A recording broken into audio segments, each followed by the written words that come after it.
It's triple header time, folks. Formula One is back at last, back in the USA, back for 3 races, and the first one of them is at the Circuit of the Americas this weekend.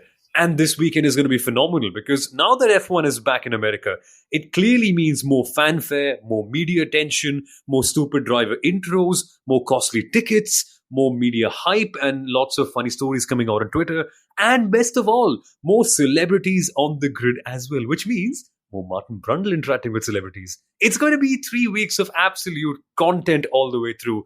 And let's talk about all of that and more on the Inside Line F1 podcast. This, folks, is our USGP preview. My name is Somal Arora. I am the host and the voice of MotoGP's Indian Grand Prix in India. Joined as always by F1 Stats Guru Sundaram and Kunal Shah. Now, you all know F1 Stats Guru, right? He is a part of the WTF1 pool of content creators. And Kunal Shah, an FIA-accredited F1 journalist for the Viaplay network. But boys, it's Formula One back in the US again, which means that for now, Sundaram, I think we're going to get more stories of tickets being priced at roughly $300 and barely giving a view. Good times. Before that, you've spoken about a lot of reasons to celebrate this weekend's Grand Prix. I think everyone's missing out on one huge milestone, and I don't see many of the teams or even Formula One talking about it. And that big milestone is that it's the 200th Grand Prix of the hybrid era, the 10th season, and we're reaching 200 races this weekend in Austin. So we should definitely talk about that. You know what? Okay, let's do one thing. Let's see how much do you remember about the hybrid era first. One second. Wait a minute, Kunal. 200 races. It's been 200 races since 2014. Time flies. Oh my God. It almost feels like yesterday when we had Hamilton and Rosberg debuting in a brand new silver car that is smoking away the field, right? 200 is... Hang on, that means that Kevin Magnussen must have also done somewhere around 160 odd races in F1. He's been around forever. Wow. And I remember the 1,000th race in Formula One was in 2019. So we are probably at now 200 odd races more, 100 races more, something like that. My math is not the best, at least at this moment. We're getting very close. We're getting very close to 1,100 actually. That's happening this season. 1,100 races. So basically, almost more than 1/5 of those F1 races have been run with these, and I'm waiting for, what adjective to use, with these wretched hybrid turbo power units. Remember, it's not called engines, it's called power units since 2014. That really, really throws it down the drain. But let's talk about, in a few minutes, what we think of the hybrid era. But wait, you said something about us remembering stuff, Sundaram. Are you going to put us to the test now on something? This is something that I really like doing. Asking the questions and not really answering them. So I've compiled a couple of questions, which I'm going to ask you. 5 questions with a bonus question. Before you begin, please have some mercy on us. I've seen your quizzes at the Inside Line F1 pit stop in person. You are ruthless. You don't give anyone a chance. Please spare the 2 mere mortals that Kunal and I are, please. No. It's fairly simple if you can kind of recollect what's really happened in the hybrid era. But these are largely answers that you pretty much know. You just have to kind of figure your way through it. Cool. So I'll ask you 5 questions with one bonus question at the very end, and you can work together to try and give out the answers. Here goes. Cool? Teamwork. Okay. So the first one is, how many times have we seen a team, apart from Mercedes, Red Bull, and Ferrari, win a race in the hybrid era? Ooh, must be Ocon in Hungary 21, Gasly in Monza 2020. Ricciardo Monza and Racing Point, yes. Sakir, 4 times. 4 times. Yes. That's all? That's it, 4 times. Only 4 times. Only 4 times. 4 times. Yes. So 4 times in 199 races so far, we've had a team apart from the big 3 winning a race. You got that. Good. So that was fairly easy. That makes it feel like such a fun sport. Yeah, but here's something fun, right? Ron Dennis has been saying all along, ever since there's these regulations for hybrid turbo era were written, saying you need a works engine. And, of course, from these, Alpine is the only works engine. Everything else is a customer engine. So here's some stat proving what Ron Dennis was saying correct as well all along. But was the Renault engine also a works engine? It was for Red Bull? working for a while until it didn't. I honestly don't know why to call Renault. Yeah. I honestly don't know why to call Renault a works team because it just rarely ever works, does it, Kunal? Well, it works at least once in 100 races, and that's their 100 race plan. But let's move God. on. We got one right, so mortality extended to second question. Okay, this one's also fairly easy. Which constructor has scored the most points in a single race weekend of the hybrid era? Oh, that must be Red Bull. It's pretty isn't it? easy. No, Kunal? Must be Red Bull, right? Sprint win. The single sprint win, it has to be Red Bull. Whatever, some 54 points or whatever they're at. Oh, because no, 8 no, points no. for. It must be Mercedes at Silverstone 2021. It has to be. No? Okay, give me a final answer. I would go with Red Bull, Red Bull. Mercedes, something else. What is it? Oh, God, this is a tricky I one. would go with Red Bull. Recency bias. I think I'm going Mercedes because no. The points for the sprint have been upgraded now, so it has to be Red Bull. Yes. Recency bias, of course. It's the first season of the hybrid era, 2014, and we have double points. Remember? Oh my goodness. That's 2014 not fair. Abu Dhabi. That's not fair. You pulled a Bernie Eccleston. Do you remember on the team? us. It can't be Mercedes. Do you remember the team? Because Rosberg had a retirement then. So it can't be Mercedes. Exactly. So Lewis Hamilton won the race. And Rosberg had... Oh, he didn't retire from the race. He actually finished the race, but he had a lot of electrical problems. Mercedes, Lewis Hamilton finished first, so that's 25 points into 2, 50 points. But Williams finished second and third. Yeah. Felipe Massa and Valtteri Bottas, 18 plus 15 points, 33 into 2, 66 points in a single race weekend. That's never been done. It's never been beaten over 10 years. Quite obviously. Mega stat. Wow. That's wow, man. Clean And one. it can't ever be beaten, despite RB19 being as dominant. It can't ever be beaten. Yeah, exactly. Unless Liberty says we'll do 2 times or 3 times race points just because. Yeah, double or nothing in Las Vegas, right? I'm glad. That's how things should be. Double or nothing in Las Vegas. Roll the dice and set the grid. Crazy one. But okay, that's question 2. Does it get harder from here on? Slightly. So the next one's going to be slightly tricky. So similar to the first question about how many teams apart from the big 3 have won, this time it's how many times apart from the big 3 has a team taken pole position. This must be a total of for all the Lance Stroll fans out there. I remember Lance Stroll in Turkey.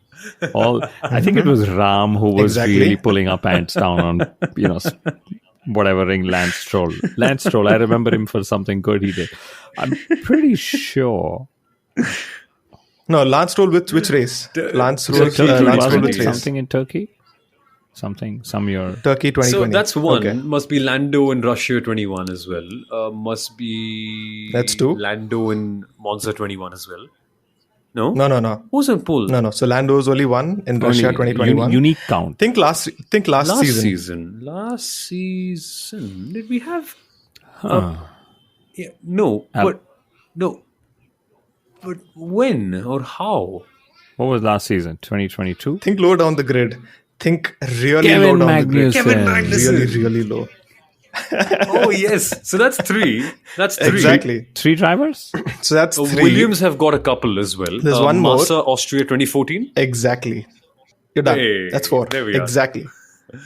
4 times a team apart from the big 3 has taken pole position. 4 times only. Come on, man. Goes to say how much really Mercedes, Red Bull and Ferrari have been really dominating qualifying as well as on race day.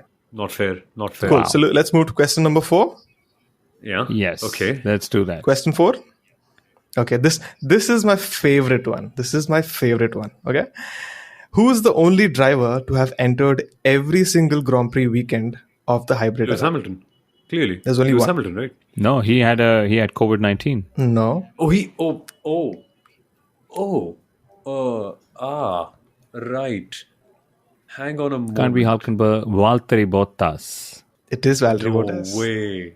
It is Valtteri Bottas. But the interesting thing is, so he's not skipped a single race weekend. But 2015 Australia, he did take part in practice and qualifying, but then he had to withdraw from the race due to a back injury that he sustained during qualifying. But otherwise, he's traveled to every single round and he's participated in every single race weekend. One DNS in 2015 Australia, and that's it. Wow. Everyone else has either been replaced or they've missed a couple of races. And only 3 drivers have had full seasons in the hybrid era. So that's Valtteri Bottas, Lewis Hamilton, and Sergio Perez. Yeah.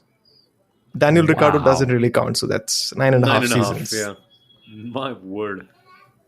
9.5 seasons. Okay, do we just want to throw in something really interesting about Valtteri Bottas' mum in here, just because we started out that subject? Yeah. I think we'll keep it for another future episode. But guys, there's some really interesting fact about Valtteri Bottas' mum. It's not what you think it is, but we'll get to that later on. But let's focus on the 5th and the 6th questions as well, because by the rate it's going at the moment. Okay, this one's going to be pretty tricky, so I don't probably expect you to answer correctly, but still, let's see if you remember. So, How many times have we not seen Mercedes, Red Bull, or Ferrari, a Mercedes, Red Bull, or a Ferrari driver on the podium in the hybrid era? Wait, what? Can you come again? How many times have we not seen? Yes.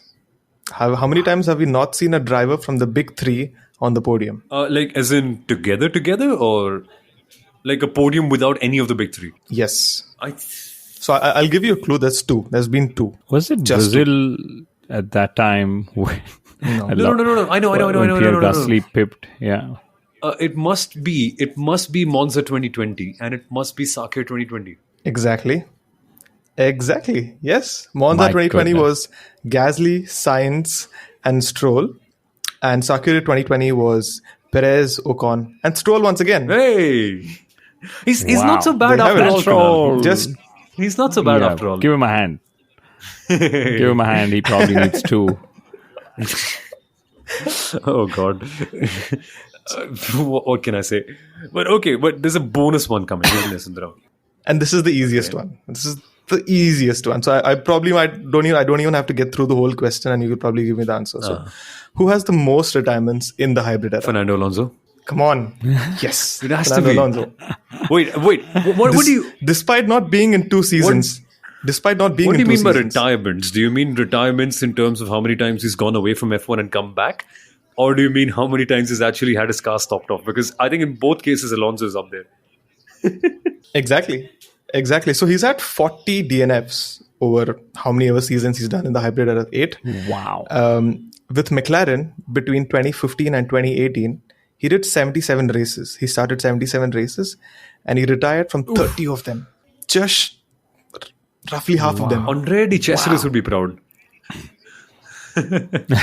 He definitely would be. But I actually remember the hybrid turbo era for exactly what Fernando Alonso's comment in Spain, in Suzuka has been. GP2 engine, because we can say that the hybrid turbo era cost Fernando Alonso his greatness in Formula One, because he sort of banked on Honda, went to McLaren, blah, blah, blah. We know what happened to that. Ferrari didn't deliver in 2014. We know what happened there.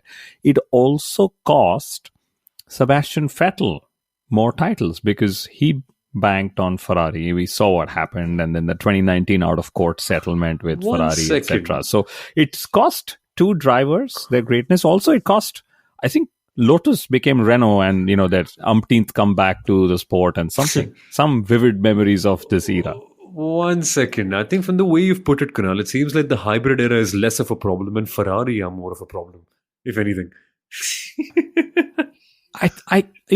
Honestly, okay, now on a very serious note, I don't care about thermal efficiency and stuff, which is great. The very fact that people are able to do that and deliver such efficient power units is great. It's just the way ISRO is putting Chandrayaan in orbit, landing on the lunar surface. It's great. Wait 1 second. No, I'm just trying to say these engineering feats are great. I've studied engineering, but now when I look at Formula One, this hybrid turbo era actually has cost us as a sport, and as it's a sporting and a political debacle for Formula One, because over the years, Ferrari and Mercedes actually controlled the sporting quotient of Formula One, the competitive quotient of Formula One, by saying, Sundaram, I'll give you an engine, but Samuel, you're too good. I can't give you an engine, and of course the costs were extremely high as well for all these power unit developments. I mean, 8 million euros is what things would normally cost, and it suddenly became 2 times that because the amount of research that went into building these engines, etc. So I don't know if you're celebrating it really, but yes, we've reached a landmark 200th race. And 2026, right, is when this formula is going to be rewritten. No, yeah, but it's still going to be turbo hybrid only, unfortunately. So, But wait. Before we answer the question about how far has Formula One come since 2014, which is the start of the hybrid era, let's just put it out there, right? I don't want to have this line coming into dispute anytime soon, but we all agree that the old era was better. V8, V10s, yes, unanimously. If anyone says no, go away, right? We do. Well, yeah, absolutely. And I'll, of course, apart from the sound and the grunt and the ferociousness of the engine, I think one of the things the old era did is also lowered the engineering bar for a lot of private engine manufacturers to enter. We've had the Cosworths of the world come and say, hey, we've got an F1 engine. Why don't we just stick it at the back of a car and see how well we go? Right now, it's suddenly become extremely commercial, extremely political. Look at Andretti. I mean, Andretti is like, he will be guaranteed an engine, but it'll still be within a pool of engines to pick from. He can't go and select the best engine, even if he throws money at it. Clearly. But no, okay, we're all clear, right? 100%. Sundaram, I haven't heard from you. We are clear that the V8 and V10 era was better? Yes, no? Absolutely. Good, great. So let's put it out of the discussion. It was a better spectacle, better to watch, better racing, better characters. Let's just put it out there, over and done with. So let's not compare this era to the past one. Let's talk about where Formula One has come in the last 10 years very quickly before we get to the American GP in itself. Safety is a given. I won't even count that as a factor because obviously the FIA have been tremendous in developing the cars in scenarios like that. And what we saw, firstly with the introduction of the Halo, unfortunately after the passing of Jules Bianchi, and then of course the savior of Romain Grosjean with the fireproof suit and also the monocoque structure. That's brilliant, beautiful. Formula One has been on par. In fact, more than ahead of par in terms of safety. So that's great. A1. Great. But let's come to other talking points. The spectacle. You very clearly pointed out, Kunal, that Formula One no longer is the same. And I think, Sundaram, I don't think you can ever quantify something like X Factor. I know ultimately even these cars sound brilliant. And generally, folks, if you turn up the volume in qualifying and put the commentators away, which you can do on F1 TV, the sound of the cars being on the edge is phenomenal. But clearly, the spectacle isn't quite the same, right? They're not as zippy anymore. They don't move around as much because they're heavier. So what do you think about the spectacle side? Has Formula One come further or back, according to you? In certain aspects, yes. And I think the most important aspect is the racing. Because the hybrid era kind of started off with Mercedes dominating the first several seasons. Okay, with literally no competition and probably the only sort of competition coming from within. So probably now several or the first 7. No, because, I mean, I'm obviously counting Sebastian Vettel for 2017 and 2018. Ferrari, I would say 2017 and 2018. But 2014 was a season where everyone was literally stumped in several aspects. That the car was so dominant, Mercedes was so dominant, and obviously even Bernie was stumped by the fact that by the engine note of how these cars sounded. So everyone was literally stumped with how the whole hybrid era started. But in the sense, I would say it's been restricted in so many ways, even in terms of how Pirelli's tires work, even in terms of, obviously there was no refueling as well. But now we have the budget cap coming in as well. So it's kind of moved to a very restrictive kind of operating. But there were a lot of things that were much, much better before that, preceding that. Surely we were more accustomed to seeing the sort of competition that we saw in seasons like 2010, 2012, 2008, 2007. And we've really not seen a sustained level of competition in that sense through this whole era. And 2021 was clearly an outlier. And you put it out so well, Kunal, that the politics behind the sport has suddenly become greater. And even though it's a benefit that we're no longer using 100 engines per season, only roughly 6 or 7, because in the past, remember, each and every team would have one engine for each qualifying. And that's like 22 cars on the grid. So suddenly that's so many engines used up. That's great in one way. But as you rightly mentioned, the competition has gone down. But for the spectacle, I think Formula One has really pulled something back after 2021, right? With the new cars coming in, even though it's still turbo hybrid. But do you think the spectacle has gotten better? Because in my mind, that period from 2014 to 28, 17 firstly was drab, horrible in terms of watching the cars. But after that, the cars got slightly better, but uglier. Now we're in that sweet spot where they look good and they sound good and they also drive fast and also change direction very quickly as well. So I think Formula One is getting there finally in terms of the spectacle, no? I wonder if Sommel's suddenly been paid some amount of money by FOM to say something nice about. No, but on a serious note, who remembers 2014 when the sound was suddenly bad? There were two things that came out of it. I remember the Australian Grand Prix. You could hear tires screeching while the session was on. Something you normally don't get to do because the engine notes just overpowering every sound that came. Then everybody complained, where's the sound, where's the grunt, blah, blah, blah. And there was this, they were going to put a megaphone on the exhaust pipes to make it sound bigger. And then they were going to put ceramic microphones to just capture the engine notes better, which is what's also done in other sports. And Saumil, you've commentated across several sports. I mean, on football fields, they have, microphones on the pitches, for example. So why not on the cars? But anyway, my point is, I think it's a race car, shouldn't it? Well, yeah. Well, if it can have a GoPro fitted, why can't it have a microphone picking up some audio as well? Right. That's the long and short of it. But no.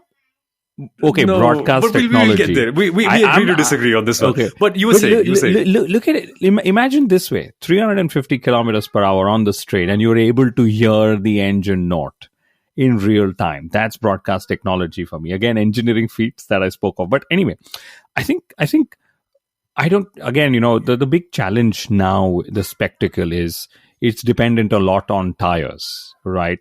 These cars, big, heavy, wide, are in fact even worse for the tires. Everyone's saying the cars are big, wide, and heavy, right? And it's like Formula One is now 70, 75 years old, whatever number of years. And, as you grow older, you just become fatter, if that's the word, you may put it as that. I mean, I'm stating a stereotype, but I think the hybrid turbo units just need so much more space and for cooling and the likes that it's just blown up everything out of proportion. If anything, make the cars smaller, more brittle, more nimble, and make it more edgy, so to say. And that's when racing spectacle will also improve, like we've seen, for example, in the likes of Formula E as well. But not that I want to go down the Formula E route in terms of conversation or specs, but just saying that the hybrid turbo era hasn't done as much for Formula One on the sporting side of things, I would say, as it probably has on the sustainability side, like you pointed out, or on the political or the backroom drama and stuff that's there. And on the sporting side, if anything, I mean, they brought in the hybrid turbo era saying electrification is going to be the future. New manufacturers will come in. Guess what? A new manufacturer is almost now coming in. We've had Honda that joined midway through the turbo era. Otherwise, it was just largely the Ferrari, Mercedes and Renault that used to always be around. Yeah, we achieved a grand total of nothing because those four manufacturers were still there anyway. I mean, Honda just came back in later on, but it's more or less the same. So we're very clear that Formula One has come not very far in terms of spectacle, not very far in terms of competition, as the numbers clearly proved on earlier in the episode. Where have we come in terms of organization? Because in the last 10 years, but guys, I remember the two of us the three of us initially talking about the number of track limit violations that we had in Austria early on in the year. And I remember 10 years ago, us having the same debate, like all over again. Where are the track limits? Is it going to be white lines? Is it going to be there? Is it going to be X or Y or Z? We were having same discussions and debates about 10 teams or 11. But if anything, I think in terms of organization, Formula One is still the same in terms of track limits, in terms of penalties and inconsistency. They are better in terms of managing budgets and letting new teams enter and sustainability from a financial standpoint, which is great. But isn't it amazing, Sundaram, that all these little nags and issues, like track limits, like penalties, like how aggressive can you drive, what is a fair move, what isn't an unfair move, all of that is still the same in the last 10 years. So much has changed, but so much is still 100% the same as last time out. It's still the same. Actually, I'll agree. It's still the same, but the scrutiny is more, and that's probably because of how Liberty Media changed things with respect to social media. A lot of details or data already available on the internet. So while everyone might think that the FI is so inconsistent, it was pretty much the same story back then as well. But then you didn't really know about it, or you didn't have the sort of access to know about that. So that's the thing. All these factors have pretty much remained the same. So that's the organization point. Very quickly, let's get to the last couple of bits, because very clearly I'm going to add to I'm going to add to organization. Sorry, go for it. I think the TV spectacle of Formula One has been phenomenal with the tech stuff that's there with Liberty Media, Bernie Eccleston. Bernie handed over the reins to Liberty Media through this series, right, through the hybrid turbo era, but with the whole thing about making it a global television sport, some things just happen every race at the right time. This whole circus style management that Formula One has been extremely famous for, it's only been strengthened further as seasons have gone. I mean, now recently we had that image stabilization camera that was put on Lewis's car in Suzuka that we all went gaga over as well. Yeah. So all in all, I would say organization wise, it's been great. A lot of policing that needs to happen properly on track, sometimes even off track. You go touch somebody's DRS wing or you cross a track, and then suddenly you're, not just pulled up for scrutiny once, but 2 times in 2 weeks if you're Lewis Hamilton. So that has always, over the years, been a challenge with Formula One, the whole consistency of stewarding, consistency of policing the sport as it comes and goes. And hopefully there will be AI, there will be certain more tech used to make the organization a lot more easy. And by easy, what do I mean? I mean, you don't want an Oscar Piastri being interviewed for P3 only to be told, hey, guess what? Thank you for your time, but you're now P6. Bye-bye. Actually, I want that. I want more of that. That'll be more fun. But in terms of organization, it's you get to see human characters, right? You get to see human emotions on display. I mean, how many people would react the way Oscar would, which is by putting up a thumbs up and saying, fair enough. That's lovely. That's where we get to know more about Oscar. But one last point on organization. I like that Formula One has remained consistent in terms of bowing down to the Middle East. Because in the past as well, we used to go to so many other Middle Eastern countries that have now become proper mainstays like Bahrain and the UAE. Now we've gone one step further. We've just doubled down on that policy. Saudi Arabia, Qatar as well. It's just like Formula One has remained consistent on that front, which is great to see. But where they have really gone overboard, and this is the last thing to discuss before we get to the American GP proper, is the commercialization of the sport. Because I think there is no two ways about it, right? Formula One, we just wouldn't have as much intrigue about it had we not had the change in the hybrid era. And I don't know how much of it can be accounted to the hybrid era, Sundaram, but God bless Liberty Media. I mean, thank goodness they're here, because it feels like a different sport altogether. I remember back in 2012, 2013, where I think niche would also be a very massy word in that regard. It was just like a proper... It's like something you do secretively alone in your garage and nobody in the world ever has to know about it. And frankly, nobody in the world even cares about it. But now, touch wood, it's so much different. In fact, hundreds of people tend to show up for our Inside Line F1 pit stop. So many of them, in fact, who weren't even fans before 2020. So that's phenomenal. Well, exactly. Very good point, because I think it also kind of coincides with the way how social media blew up in general around that period, mid-2010s and everyone. And it looked like a phase where Bernie Eccleston's like, no, we're really not going down that route where we open up the access or paddock access to more people than it really requires. And that was at a time when the sports interest was also declining. A lot of tracks were also moving out. There was a lot of debt also under Bernie. But with Liberty Media coming in, they really opened a lot of doors. And it kind of, the best way to kind of signify this or to show this, take a look at the team's Twitter accounts from back in 2012 or 2013, around that period. Yes. And see how much of effort and time goes into producing content, even trendy content in these years. And that kind of brings in more fans, the sort of behind the scenes information or the scenes videos that you see, apart from DTS, obviously, you get to see a lot more than Formula One than what you see just on track. That also is of very much interest. You see content creators at races, you see a lot of celebrities at races, and that's very, very that's at least I would say, like you mentioned, God bless for Liberty Media for putting at least that side of things in the forward direction. Oh yeah, there. I think two areas where they've done extremely well is marketing the sport, Drive to Survive, content, social media. They've opened up access to the sport, and I still remember back in time when I worked in Formula One, it was under the Bernie era. And I put out my smartphone, I recorded a couple of pit stops, and I put it up on my Instagram profile.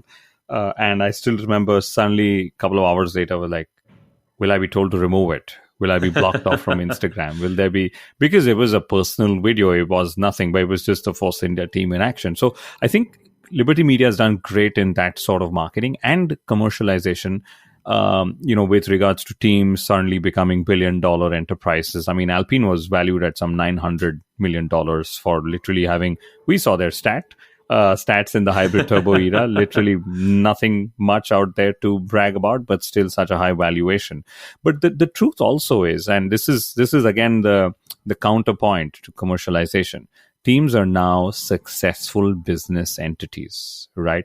In the previous era, and this has got nothing to do with hybrid turbo. Now we've sort of moved into the Liberty Media era of Formula One because it's also their home race this weekend. How have they done, etc., right? And I think now that teams are doing well as businesses, are they still driven as well to continue to do well on track? Because I'm still making a profit. I'm still making a couple of £1 million or more than that as profit every year on the balance sheet. Does it really matter that I finished third, fourth, fifth, or won a couple of races or not? Yes, of course it matters. There is a correlation. The more you win, the more you earn money. But previously, they had to perform well on track to survive off it. Now the survival is sort of guaranteed. So how much does it sort of make you slack away? And that's human nature. It's got nothing to do with the teams I've named, but just saying, the fact that you've got a couple of £1 million that you're going to write as profit anyway. Your shareholders, your investors, sponsors are happy. Everything is packed up for next year. You will show up next year, even though you're losing, like Aston Martin. I mean, they're losing P2 to now P4 suddenly.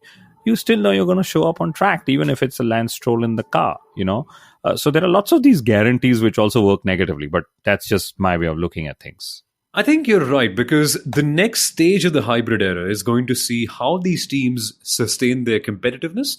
Because as you rightly mentioned, we've never seen a time in Formula One where there's been a proper click like this. Like click or cleek, whatever that word might be. But in Formula One, it's always been either Ferrari, McLaren, or a couple of these small garagista teams in the past that used to have a strong foothold. And then there were all these other minor minnow teams. But suddenly, a team like Haas is guaranteed a future in Formula One for the next 10 years because it's a profitable business entity, very clearly. And that is a bit of a weird scenario. And you rightly put it that way. We've never had that scenario where their survival is not guaranteed on how well they do because they will show up the next year.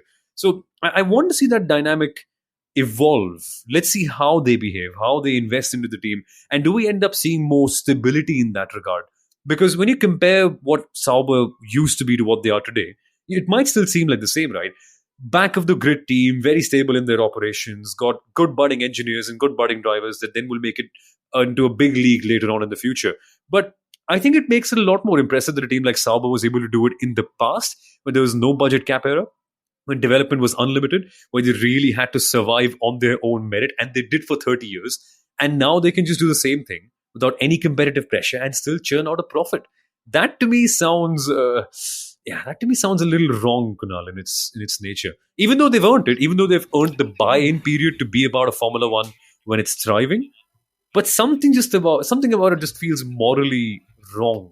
And again, going back to Haas, their home race this weekend, blah blah blah, and stuff, right?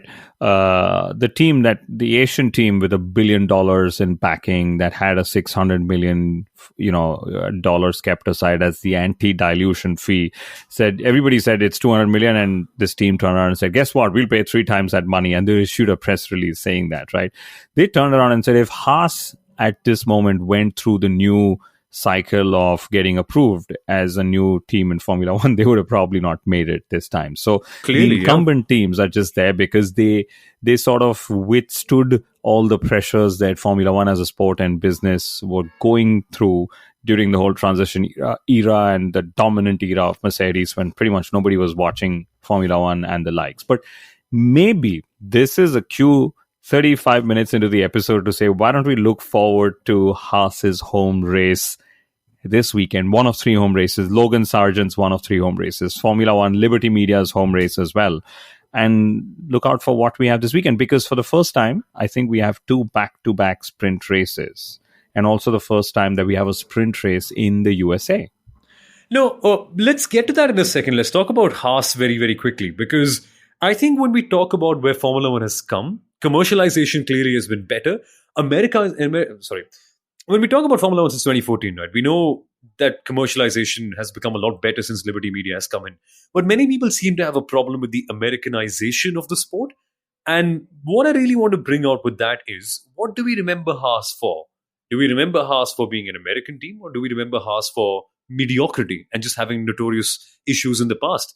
I mean, when you come to think about it, Formula One really hasn't tapped upon that factor as much. They're trying to with Andretti, but clearly the teams don't quite want it at the end of the day.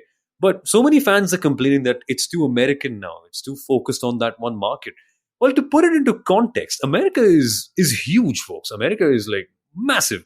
2 different coasts altogether, different time zones within the country. And in Europe, we've got races that happen in fact, in Italy itself. We at one point had Mugello, we had Imola, and we had Monza. If Italy can have 3, I know Formula One doesn't quite have the same culture in the US, but if you look at it geographically, if Italy can have 3 races, Spain can have 2 at a time as well in the past, France can have 1, England can have 1, and then also we can go ahead proceed to have 1 in Germany as well. I don't see a reason why we can't have 3, if not 5 races in the US. Like, the Americanization process is still happening, and isn't that for the better? Because the sport is now financially sustainable. It's making money. Fans are interested. More teams want to come in. It's now the reverse problem of the past, where there used to be a kind of a situation where, do you want to get into Formula One? And the answer was no for most people.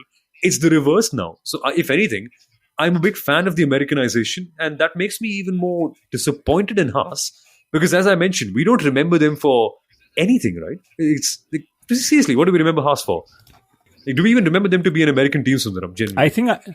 I think I'm going to just take that, since I interrupted your flow of thought. But I remember Haas for their opening debut race, when I think they finished 6th, and suddenly everybody is like, look, here's the team, and something's going to come of it. And then pretty much not much has come of it. I remember Kevin Magnussen's pole position last year. And I remember a lot actually of Romain Grosjean's crash in Bahrain from a couple of years ago. But apart from that, one of the things I really remember Haas for is this whole partnership with Ferrari that they forged as a customer. We will take everything we can. We will spend the least amount of money, and we'll see where we go, or how far we go with this model. Clearly, they haven't come really so far as anyone would have imagined. Or, I mean, if they had come as far, would Formula One and the FIA turn around and said, you know what, we need another team in America? Clearly, Haas hasn't done enough for Formula One or themselves, or the Americanization that you spoke of, Samuel. But they're doing a fair bit. And what that essentially... go ahead. I'm saying that they're doing a fair bit more this time around, because quite clearly in the last couple of weeks, there's been a lot of talk around Andretti. There's also been a certain focus on Logan Sargent, especially that something that even we did. But the fact is that Haas is entering this weekend with quite a bit of news around them. First of all, they have a new livery change, a more Americanized livery that kind of reminds everyone that, hey, we are the American team on the grid, so support us. But also, they're also coming in with a huge aerodynamic upgrade that also potentially kind of defines how the direction goes for next year. And Gunther Steiner is actually calling it the Red Bull concept. He's gone to the extent of saying that we are going down the Red Bull way of how a car is going to be aerodynamically. And it's also probably going to be interesting to see how they kind of move forward with this new concept. So definitely eyes on Haas this weekend onwards to see if they can kind of ace that, because they're also in a place in the constructor standings where they're losing ground to the other teams. I think they've dropped down to P9 after Alfa Romeo got double points the last time out. So quite clearly, like Kunal mentioned the last time out, the fight for P7 is not yet done. We have a couple of sprint races left. We have USA, we have Brazil as well. So a lot of points that can be up for grabs and maybe cause an upset somewhere lower down the constructors' standings as well. And Daniel Ricciardo could be one of those people potentially vying for those upsets, Kunal. He's finally back in. So we're in the first proper American GP of the Liam Lawson era, and mark that somewhere. I think really it's going to be an era considering the way this guy's been driving. But Ricciardo's back, and the pressure is on Sergio Perez because the rumors are now swirling around that he might just end up announcing his retirement. Eesh. Yeah, what do we think of that this weekend? Because the question that's swirling in my mind now, Kunal, is what can Sergio Perez really do to turn it around? Like, does his performances really matter anymore? Genuinely, has the decision already been made at Red Bull Racing? I don't think a decision is made, but I think okay. I'll put it this way. I think a decision has been made for 2024 because it's a commercial decision. Clearly, like I've been saying. 1 second. Do you mean the first part of 2024? I think they just no. I mean the full season. They dropping a driver like Perez mid-season cannot really happen unless there's a massive lag of performance. Let's remember, first half of this season there wasn't really a massive lag. He still performed. Certainly, his drop off has happened in the second part of the season. And like I said, they bought him off the market with a lot of Mexican sponsors. So it's not that they can just tell him, there we go, bye-bye, and not pay him a bulk of money for it. But that's just one point. I think if Checo doesn't get P2 in the Drivers' Championship this year, then he's really on thin ice. Because Red Bull, with all the dominance that they've had since last year and this year, the only thing missing is a 1-2 in the Drivers' Championship in their history. They really want that. And they want Checo to go get that, obviously, right?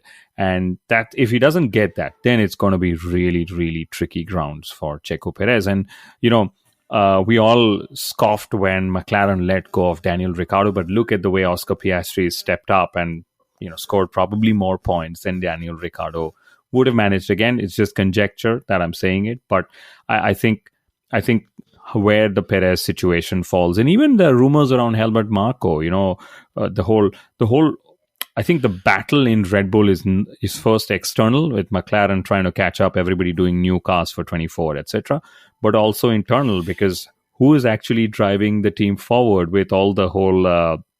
With all the number of architects, with the amount of dominance that's happened, will internally they manage to gel as well together through this period. We saw when Todd Schumacher Braun split up, Ferrari stopped winning. Yep. And this whole rumor that Luciano Berti has put out saying Christian Horner wants Helmut Marko out. We don't know what the truth behind that is. I usually never fall for these things because we know Marko is actually, he's the advisor to Red Bull and he's not really a part of Red Bull Racing, so to say. But lots of things there. And the interesting thing about Ricciardo being back is, last time when he told Liam Lawson that he was going to not race and Liam would race, he made a FaceTime video call from an unknown number. This time, I want to know, how did Liam Lawson get to know that he's not going to race? Did he get a cold text saying, thanks, boy, see you next season, but the car's mine, or something like that? I wonder how that must have happened. But great to see Ricciardo on the grid. That's one big story. But the final couple of things, as we all mentioned, Circuit of the Americas, it's going to be a phenomenal one because this circuit, as we all know, always has great racing action. Qualifying here is going to be very, very close. Lots of undulation. Qualifying is going to be so much fun to watch without the commentators, just to watch how the cars tackle the circuit. But that brings up another big problem, Sundaram, which is track limits. Because if Austria was a problem, watch out for the final sector at the USA circuit, at the Circuit of the Americas. Because when IndyCar came here a few years ago, they were basically told, whatever piece of tarmac you see, use it. So the white lines didn't count whatsoever. Formula One has been more stringent than that, but I wonder if this time when we come to the Circuit of the Americas, will we find out that we have a sausage curve? Will we find out that we have a pyramid curve at the last couple of corners? Something like that could really annoy the drivers. And if there's nothing, how do the FIA police that place? How do the FIA also police the end of the S's, that final quick left-hand kink that we have before we go to the left-handed hairpin before the long straight? How do we manage all that stuff? So I get a feeling the FIA is genuinely going to have an issue this time out with track limits. Oh, absolutely. And like you said, it kind of annoys the drivers and it also annoys the audience, because quite clearly what we saw the last time out in Qatar was just not great to watch as a spectator, seeing so many track limits being track limit violations. And let's not even talk about curbs for the rest of the season. I think I'm really done with talking about curbs and sausage curbs and pyramid curbs. It kind of just ruins the way you kind of watch a race, or you even experience a race. And the FIA is definitely going to be under pressure to police this throughout the race weekend, but it's probably not going to be to the extent of how it was in Qatar or how it was in Austria. But they really have to find a more long-term solution to this, because we're going to have Austria next year, and even the FIA president has gone to the extent of saying this, that if tracks don't find the answer to track limits, then we're going to drop these circuits altogether, which is a very bold statement. Yeah, that's quite something, right? And clearly, and I'm going to add, sorry, track limits.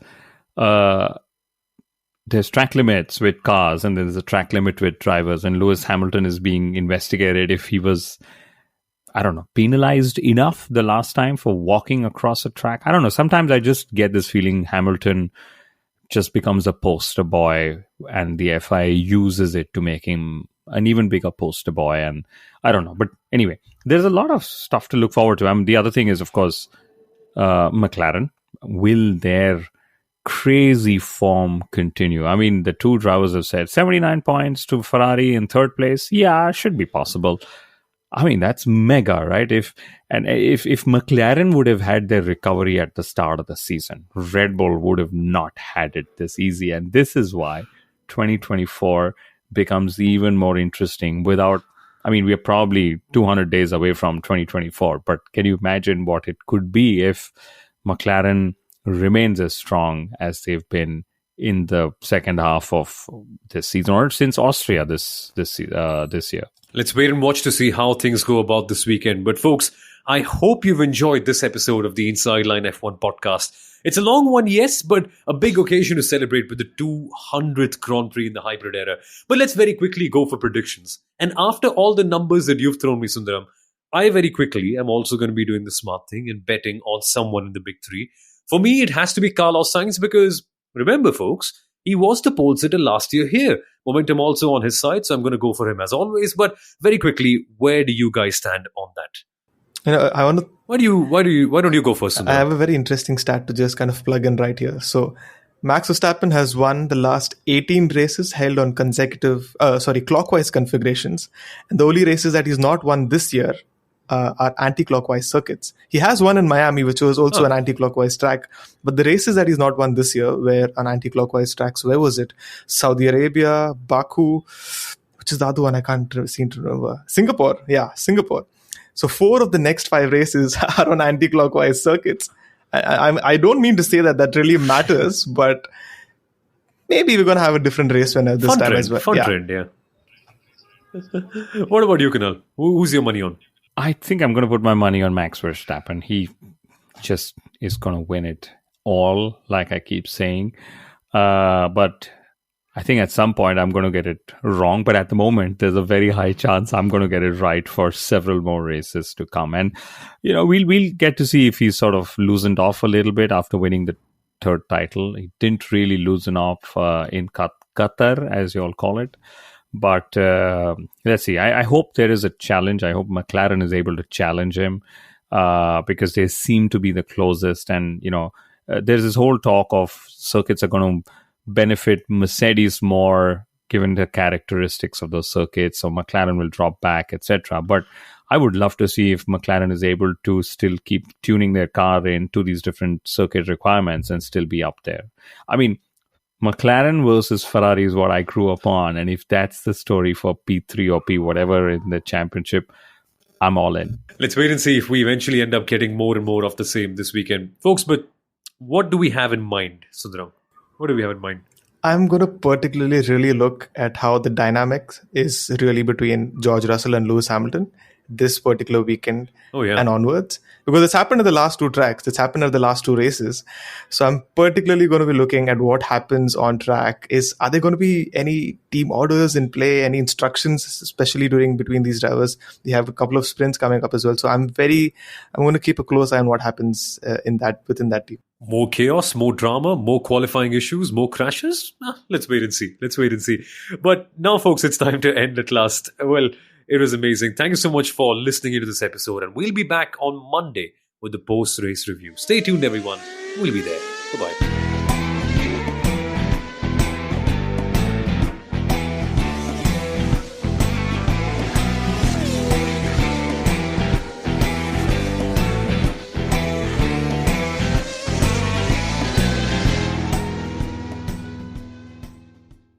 It's no longer about answering the most emails. It's about prioritizing what's most important. Hey, Lexus, give me directions to Eagles Peak Hiking Trail. Calculating route. That's why the Lexus NX has an all-new interface engineered to understand you, and an available 14-inch touchscreen that's simpler and more intuitive. The all-new 2022 Lexus NX. Click the banner to discover more. Experience amazing at your Lexus dealer.